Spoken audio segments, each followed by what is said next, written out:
Bonjour à toi. La vidéo que je vais te présenter m'a pris un peu plus de temps que je ne le croyais. En même temps, je me fie aux circonstances favorables et aux conditions qui sont réunies pour que je puisse t'amener cette vidéo. Nous allons présenter l'arcane numéro 12. Cet arcane numéro 12 représente un blocage, un moment pas forcément difficile, mais qui t'est imposé. Et il m'a été très compliqué de pouvoir te l'amener en temps, eh bien, à la limite, je vais dire c'est normal. Cette lame est un moment qui te demande de te poser, un moment d'introspection aussi. Et puis, nous arrivons au mois de décembre. Aujourd'hui, en ce 1er décembre 2024, comme par hasard, c'est un jour universel 12. Et cet arcane majeur, je vais te la présenter exactement en 13 étapes. Les 12 qui lui sont affiliées, et puis la dernière qui est cette période de transformation. La sève actuellement ne coule pas aussi aisément qu'elle le devrait en cette période d'hiver. Donc il est normal que je t'amène cet arcane en ce jour 12. Je te présente donc l'arcane qui suit. À tout de suite.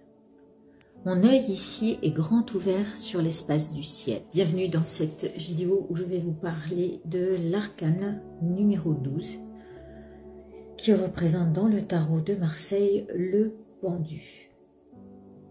Je l'ai appelé autrement, suivant bien sûr le cheminement bouddhiste qui m'a amené à réfléchir sur ces lames majeures. Et si nous prenons l'arcane numéro 12, nous pouvons voir un œil, essentiellement ici, dont les liens sont raccrochés à un arbre. J'ai préféré mettre un œil parce qu'en fait, cela nous invite à avoir un regard directif en direction du ciel.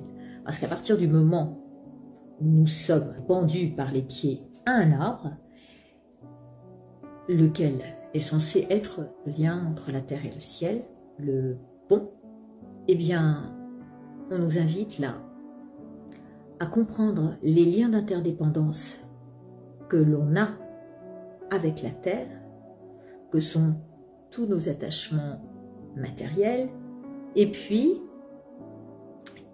il y a ce lien aussi au ciel, puisque nous sommes fils et filles de la terre et du ciel. Et cette lame-là nous invite à regarder plus large, plus grand. Et comme par hasard, on est invité à regarder le ciel. À partir de cette lame, vous pourrez vous rendre compte que bientôt, nous quitterons ce qui nous retient à cette terre pour visiter ce qu'il y a au-dessus de nous. Il y a donc 12 lianes qui vont nous rattacher à notre condition humaine. Mais la posture qui est à tenir, on va dire, c'est un petit peu une posture humble, soumise à un temps de gestation, à un temps d'introspection, à un temps de réflexion. Et comme par hasard, c'est vraiment aussi cette période où on a envie de rentrer en soi avant que les graines du printemps ne donnent leurs bourgeons. On peut penser à une chrysalide ici. On est dans une force qui nous contraint à tenir cette posture. On avait la carte de la force juste avant. Quelle est la force qui va nous maintenir attachés à la matière, aux liens terrestres? Est-ce que c'est notre force intérieure qui va demander comment mieux naître, puisqu'après il y a la transformation, la mort, hein, on est dans la lame 13. Mais si on reste dans la lame 12, nous sommes dans ce moment d'introspection où on a pris un tournant là. Et on s'est dit, quelle est la force qui va prendre le dessus? Est-ce que c'est la force de mes addictions, de mes dépendances et de mes travers, ou est-ce que c'est ma force intérieure qui va faire que tout va changer? Et nous nous retrouvons donc dans un virage en épingle à cheveux, et où on nous invite à éveiller notre conscience, d'accord? Notre regard est porté vers le ciel. Dans cette posture, bien sûr, on est empêché de communiquer, ou on s'empêche soi-même, hein. Mais aussi on peut être empêché dans sa prise de décision. On n'a qu'une chose à faire, c'est à réfléchir à comment se dépatouiller de ces liens. L'intellect va être en majorité la force qui va nous tenir en état d'acceptation. Cette carte nous parle aussi de ralentissement. Et là, bien sûr, on ne peut aller contre ce qui est imposé.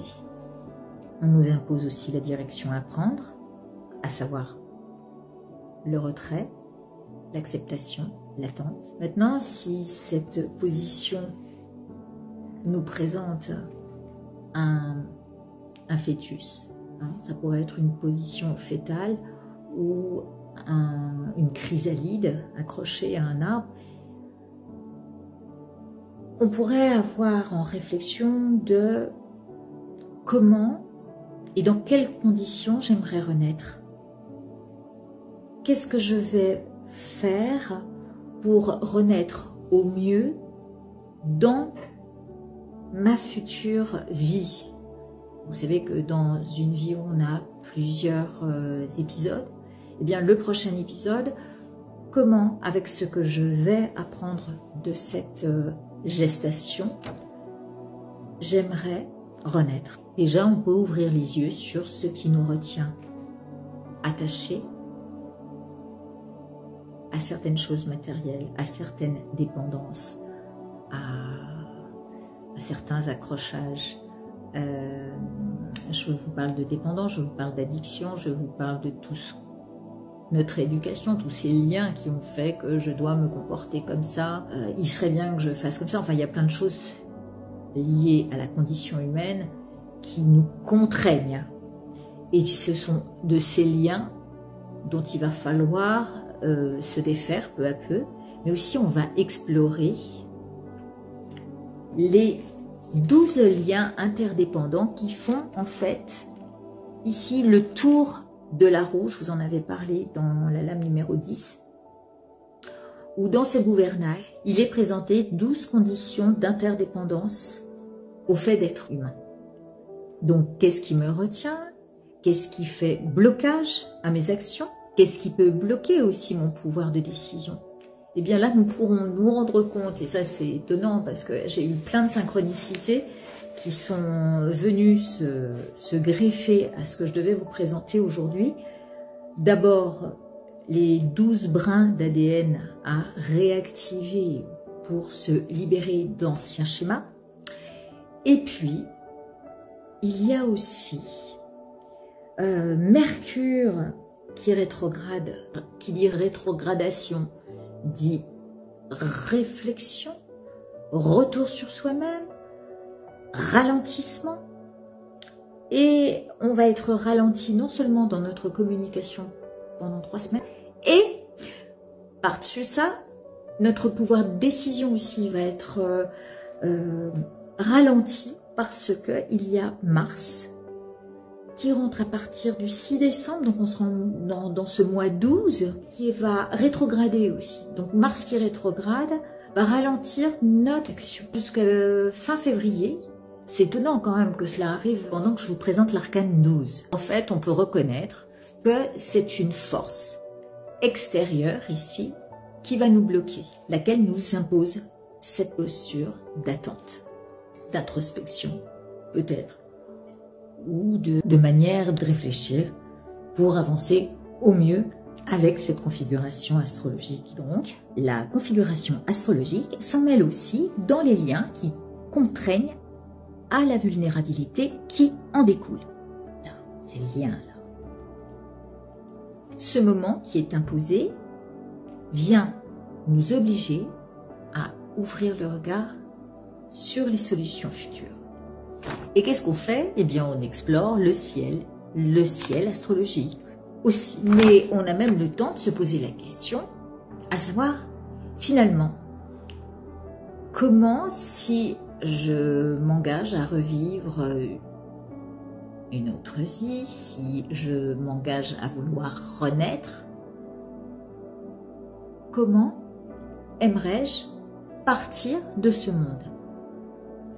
Comment aimerais-je être transformée? Déjà, en me défaisant de mes attachements terrestres, de ce qui me lie à ma condition humaine. Parce qu'on sait aussi que tout ce que je n'aurais pas réglé, de mes travers, de mes... Oui, on peut être colérique et on ne l'a pas réglé, et au moment de notre départ, si on est dans une situation, on va renaître dans la roue karmique, hein, dans les enfers, entre guillemets, c'est-à-dire toujours avec ce travers-là. Or, c'est pas ce dont on a envie.